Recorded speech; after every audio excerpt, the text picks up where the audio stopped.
दूसरे शीशे में पहुंचाया, फिर उसके तीसरे साइड पे एक शीशा लगाया, उसका अक्स तीसरे शीशे में पहुंचाया, यानी वाया वाया वाया करके 10-15 शीशा लगाया। आखिरी शीशा उस शहर के दहाने पर लगना था कि शहर रोशन हो गया, शहर रोशन हो गया। जाहिर सी बात है कि आपको हैरत हो कि शहर कैसे रोशन हो जाएगा, तो कल इसको ट्राई कर लीजिए।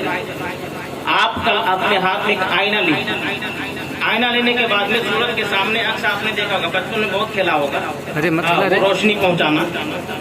जब उसका अक्स शीशे में आता है तो उसको जहां जहां घुमाएंगे उसका अक्स वहां वहां पहुंचता है। अंधेरे घर में उसके अक्स को पहुंचा दीजिए तो अंधेरा घर रोशन हो जाता है। नार्वे वालों ने यही किया, यानी उसने ये किया कि वाया वाया वाया करके शहर को रोशन कर दिया, शहर को रोशन कर लिया। वो शहर अब रोशन हो गया, सूरज कहीं निकल रहा था लेकिन रोशन उस शहर को कर रहा है। ये बात अगर आपके समझ में आ गई तो अगली बात सुनिए। ये दुनिया अल्लाह ने आबाद किया, दुनिया आबाद हजारों साल से। एक जमाना ऐसा भी गुजरा इस दुनिया पर जो इंसान मौजूद था, इंसानियत दम तोड़ती थी। इंसान मौजूद था, अखलाकी तमद्दुन ने दम तोड़ दिया। इंसान मौजूद था, उसकी शराफत का जनाजा निकल चुका। इंसान मौजूद था, उसके अंदर के तमाम तर अच्छाइयां निकल चुकी। अब तो ये दुनिया को कोशिश में भर गई, ये दुनिया अंधेरे में जीने लगी, ये दुनिया जुल्म सितम से भर गए।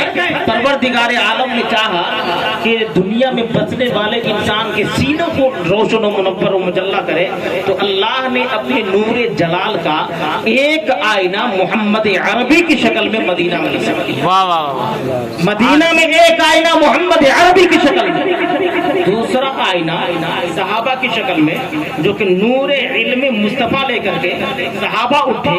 और फिर एक आईना परवरदिगार आलम ने गौसे आजम की शक्ल में बगदाद में नस्ब किया।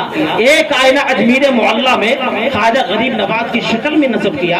एक आईना परवरदिगार आलम ने नूरे इल्म मुस्तफा का आईना दिल्ली की सरजमीन पर महबूब इलाही की शक्ल में नस्ब किया। एक आईना कटौटा की सरजमीन पर मखदूम सिमला की शक्ल में नस्ब किया। एक आईना मखदूम बिहारी की शक्ल में बिहार शरीफ में नस्ब किया।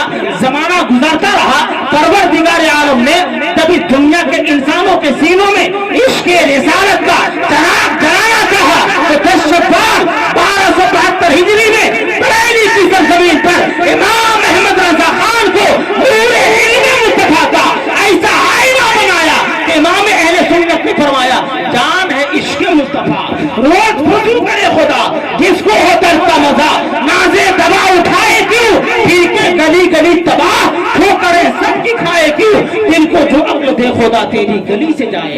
सुभान अल्लाह, सुभान अल्लाह, अल्लाहु अकबर, या रसूल अल्लाह, जिंदाबाद जिंदाबाद, अल्लाहु अकबर, या रसूल अल्लाह। मालूम ये हुआ कि बात और भी सुन ले, जमीन होने की हैसियत से जमीन में कोई डिफरेंस नहीं है, जमीन में कोई तफावत नहीं है। जमीन ये भी अल्लाह की जमीन है, अल्लाह ने बनाया ना। अल्लाह वहाँ इल्मे मुस्तफा का चराग रोशन फरमा देता। मदीना शरीफ वही सब जमीन है जिसको लोग यसरफ कहते थे। यसरफ उसको कहा जाता था, बीमारियों का घर। अल्लाह ने जब उस जमीन को जमीन की पस्तियों से उठा करके आसमान की बुलंदियों पे जब पहुंचाना चाहा, तो परवरदिगार ने अपने प्यारे महबूब जनाब मुहम्मद रसूलुल्लाह को मक्का से मदीना भेजा। और आपको मक्का से मदीना जाना था, मदीना जमीन की पस्तियों से उठ करके आसमान की बुलंदियों पे पहुंच गया। और आज वहाँ की खाक भी शिफा देती है। बरेली की सरजमीन भी जमीन थी।